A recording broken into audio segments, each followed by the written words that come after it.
আজকে হচ্ছে সানডে, কিন্তু আজকে আমি অনেক তাড়াতাড়ি উঠে গেছি ঘুম থেকে, কারণ আমার অফিসে একটা প্রোগ্রাম রয়েছে। তো সেই কারণে আমাদের একটা অ্যানুয়ালি প্রোগ্রাম, যেটা বছরে একবারই হয়, বর্ণ মহোৎসব। তো যেহেতু বাচ্চাটা আমার অনেকটাই ছোট, কিন্তু এত সকালে যেতে হচ্ছে, ভেবেছিলাম যাব না, কিন্তু যেহেতু নাম রয়েছে সেহেতু যেতেই হবে। তো এখন বেরালাম। তো চলো এখন যাই, ওখানে গিয়ে একটু পার্টিসিপেট তো করতেই হবে। তারপরে আবার আস্তে আস্তে বাড়ি চলে আসবো। বিকালেও কোনো একটা প্রোগ্রাম আছে আমাদের, সেখানেও যাব। তো চলো গিয়ে দেখাচ্ছি আমাদের প্রোগ্রামে কী কী হয়।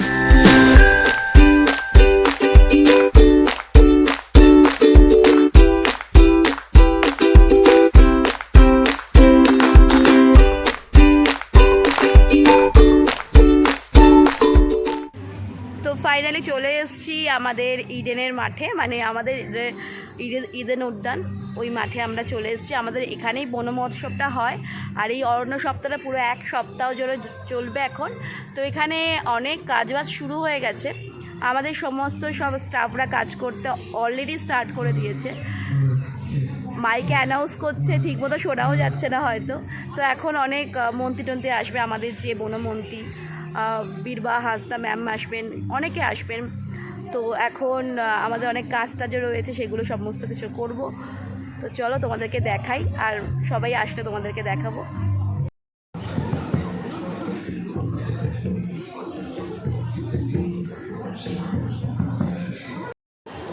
ভালোবাসি প্রাণ, ভালোবাসি জীবনের গান, ভালোবাসি লাল মাটি বাউলের সুর, যে সুর ছড়িয়ে যায় দূর বহুদূর। ভালোবাসি পাহাড়ের অসীম স্তব্ধতা, ভালোবাসি সূর্যের ঢেউয়ের বারোটা, ভালোবাসি অরণ্যের চুপি চুপি কথা, যে কথায় খান পাতে ঘাস লতা পাতা।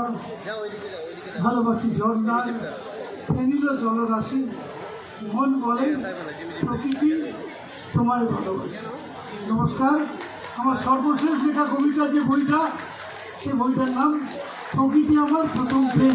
বাংলার মাটি, জল, বায়ু, মাঠ, নদী, বন সুরক্ষিত করেছে। ওখান থেকে বেরিয়ে তাড়াতাড়ি বাড়ি চলে এসেছিলাম। আজকে আমি বেশি লেট করিনি, কারণ আমার যেহেতু সন্ধ্যেবেলা একটা জন্মদিন পার্টিতে যাওয়ার কথা, তো সেই কারণে আমি চলে এসেছি। আর বাড়িতে এসে না একটা সুন্দর ন্যাপ নিয়ে নিয়েছিলাম, ওটা সুন্দর ঘুমিয়ে পড়েছিলাম। তারপরে উঠে রেডি টেডি হলাম। আর ছেলে থাকলে যেটা হয়, মানে বাচ্চা মানুষ থাকলে যেটা হয়, একটু দেরি হয়ে যায়। তো আমি, মা, পাপা সব একসাথে গোছালাম, আর অরিন্দম বাড়ির থেকে আসছে। তো একসাথে আমরা সবাই মিলে চলে যাব। আমি যাব, অরিন্দম যাবে, আর পাপা যাবে, আর মা যাবে। তো যার বাড়িতে যাচ্ছি সে হচ্ছে আমার খুব কাছের একটা বন্ধু, মানে আমার ডেলিভারি আর ওর ডেলিভারি মোটামুটি একই সাথেই হয়েছে। আমার ছেলের জন্মদিন 7 তারিখ, ওর মেয়ের জন্মদিন 14 তারিখ। তো ওখানে যাব, ওর মেয়ের বার্থডে আজকে, ফার্স্ট ইয়ার বার্থডে। তো চলো ওখানে গিয়ে দেখা হচ্ছে। আর হ্যাঁ, আমি শাড়ি পরিনি, কারণ অফিস থেকে এসে না রোদের মধ্যে এসে বাড়িতে এসে তারপরে শাড়ি পরে ছেলেকে নিয়ে গিয়ে যাওয়া একটা বিশাল একটা চাপের ব্যাপার। পরতে ভালোবাসি, বাট পরা হয়নি। আমি সালোয়ারটা পরেই যাচ্ছি। এখন সেজেগুজে নিয়েছি, রেডি হয়ে গেছি। তোমরা বলো কমেন্টসে কেমন লাগছে আমাকে। তোমরা এই ড্রেসটা আমাকে আগেও দেখেছো, আমি একটা বিয়ে বাড়িতে পরেছিলাম, আমার মানে পিস্তত দেওরের বিয়েতে, বাট সেই ড্রেসটাই পরে নিয়েছি। তো এখন যাচ্ছি, চলো যাই। বাবা কপড় দিয়েছে, তাহলে কপুর কপুর গন্ধ পাচ্ছে একটা। কেমন একটা বিচ্ছিরি গন্ধ না, গাড়িটা থাকলে মনে হয় কোনো मैंने उसकी शहर को छोड़ा उसकी गली, এরকম একটা লাল গাড়িতে করে সারাক্ষণ গানটা করবে। मैंने उसकी शहर को छोड़ा বাবা उसकी गली में दिल को तोड़ा। পাপা, পাপা আমরা কোথায় যাচ্ছি? আমরা কোথায় যাচ্ছি? আমরা পৌঁছে গেছি সোনা? আনায়ার বার্থডে পার্টিতে। আর ঢুকেই দেখি হাসিনা আর আনায়া দুজনে দাঁড়িয়ে আছে, কারণ ওদের ফটোশ্যুট চলছিল। আর আনায়াকে তো আমি জন্মের আগের থেকেই চিনি, কারণ প্রেগনেন্সি চলাকালীন হাসিনার সাথে আমার যে কতবার দেখা হয়েছে তার কোনো ঠিক নেই। আর প্রত্যেক মাসে আমরা সময় করে সবসময় ফোন করে করে জিজ্ঞাসা করতাম কি খবর, কি অবস্থা চলছে। তো হাসিনার সাথে আমার একটা আলাদা রকমের সম্পর্ক। তো ওখানে গিয়ে খুবই ভালো লাগছিল। আর হাসিনাও আমার ছেলের অন্নপ্রাশনে এসেছিল, তো এসেই বলে গেছিল যে জন্মদিনে কিন্তু যেতেই হবে, অস্মিতকে নিয়ে অবশ্যই কিন্তু তোমরা জন্মদিনে যাবে। সত্যি আমাদের সাথে এত ভালো কথাবার্তা, আর আমি সবটাই জানতাম জন্মদিনে কি হচ্ছে না হচ্ছে। সত্যি আমরা খুব মজা করেছি। তো এসে তো বাচ্চাটার সাথে দেখালাম তোমাদেরকে। তো মা এখন ভেতরে ছেলেকে নিয়ে রয়েছে, আর আমি আর অরিন্দম একটু বাইরে বেরিয়েছিলাম ফটো তুলবো। স্টার্টার আমাদের খাওয়া হয়ে গেছে, অনেক রকমের স্টার্টার ছিল, বাট সব থেকে যেটা ভালো লেগেছে সেটা হচ্ছে জায়গাটা খুব সুন্দর আর খুব ভালো ভালো ফটো আসছে। ভেনিউ, হ্যাঁ ভেন্যুটা খুব সুন্দর। আর ভেতরে ওরা অনেক রকমের বাচ্চাদের জন্য কিছু অ্যাক্টিভিটি রেখেছে, যেগুলো বাচ্চারা সব অনেক রকমের কিছু খেলা করতে পারবে। তো সেইগুলো তোমাদেরকে দেখাচ্ছিলাম ভেতরে। আর গান টান চলছে, বেশ আলাদা একটা সুন্দর লাগছে।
ওকে এখন খাওয়ানো হচ্ছে, ওর খিদে পেয়েছে, তার একটু সাদা ভাত আর আলু দিয়ে খাওয়ানো। একদিকে ফিরনি খাচ্ছে আর একদিকে ভাত খাচ্ছে।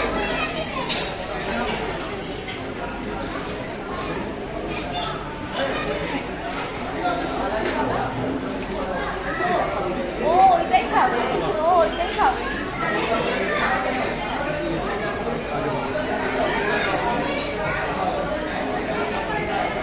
ও কোনো কথা শুনবে না, ওইটাই খাবে।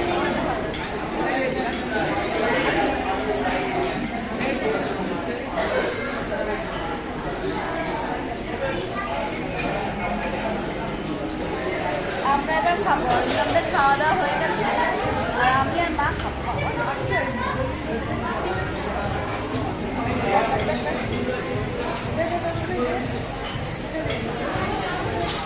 আরে না, তোমাকে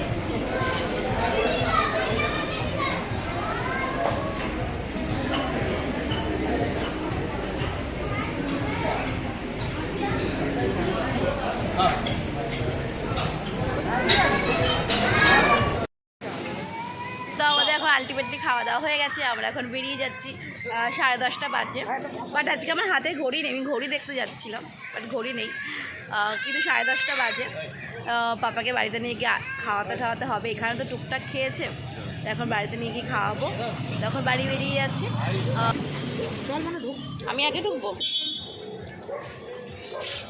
আমি আগে ঢুকি, বাট আমার তো এখানে নামতে হবে, তুমি আগে ঢুকে যাও।